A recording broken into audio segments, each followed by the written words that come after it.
हाय दोस्तों, मैं नील आप सभी का आपके अपने चैनल में स्वागत करता हूँ। प्रश्न देखिए, कहता है किसी वस्तु के द्रव्यमान, उसके त्वरण तथा उस पर आरोपित बल के बीच संबंध होता है। ऐसा प्रश्न पूछा गया है। आपसे पूछा क्या गया है? What is the relation between the mass of an object, it's acceleration and the force applied on it. ऐसा पूछा गया है और ऑप्शंस में दिया गया है बल बराबर द्रव्यमान गुणे त्वरण, force is equal to mass into accelerations. B में दिया गया है बल बराबर द्रव्यमान बटा में त्वरण, तो force is equal to mass divided by accelerations, है ना। सी में दिया गया है बल बराबर द्रव्यमान जोड़ त्वरण, अर्थात force is equal to mass added to accelerations. उसके बाद सी डी में दिया गया है, सी के बाद डी होगा, हमने यहाँ सी ही लिख दिया है, डी होगा। इसमें दिया गया है बल बराबर द्रव्यमान माइनस त्वरण, तो force is equal to acceleration subtract by mass, ऐसा लिखेंगे। अब हम आपको ये चीज बतावें कि हमने न्यूटन के सेकंड लॉज पढ़े हैं, है ना। उसमें कहता है डायरेक्ट किसी वस्तु के द्रव्यमान, उसके त्वरण तथा उस पर आरोपित बल के बीच संबंध बताने के लिए होता है।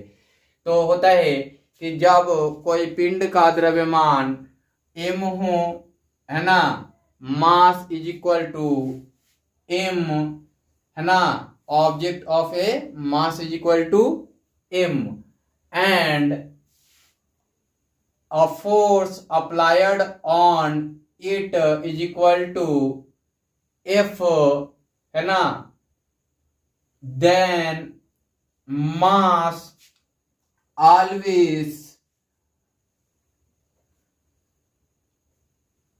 ये होता है corresponding m, है ना, and due to under force accelerations A, है ना, फोर्स के अंदर अप्लाई होगा एक्सेलरेशन ए, तो ये भी कॉरेस्पॉन्डिंग होगा।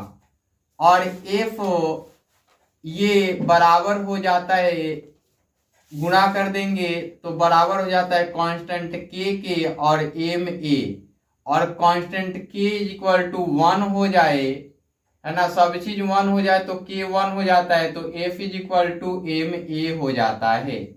इसका मीनिंग ये है कि जब किसी पिंड का द्रव्यमान m हो और उस पर आरोपित बल F हो और बल आरोपित करने के कारण उसमें वेग में परिवर्तन आ जाए, वेग परिवर्तन होगा तो परिवर्तन होने में समय भी लगेगा, है ना, तो वो एक्सेलरेशन ए दे देगा, v माइनस यू होगा और इसमें t लगेगा समय, f के कारण ऐसा होगा जो a के बराबर होगा।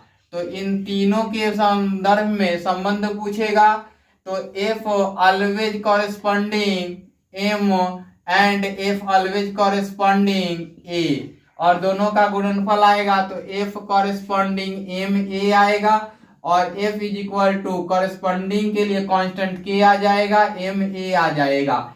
यदि किसी पिंड का वो हो द्रव्यमान भी एक हो और एक्सेलरेशंस भी एक हो और फोर्स भी एक हो, तो इसका कांस्टेंट का मान k आ जाएगा, ये एक हो जाए k और ये भी 1 और ये भी 1, तो 1 इज इक्वल टू k हो जाएगा, ये हो जाएगा आपका, है ना।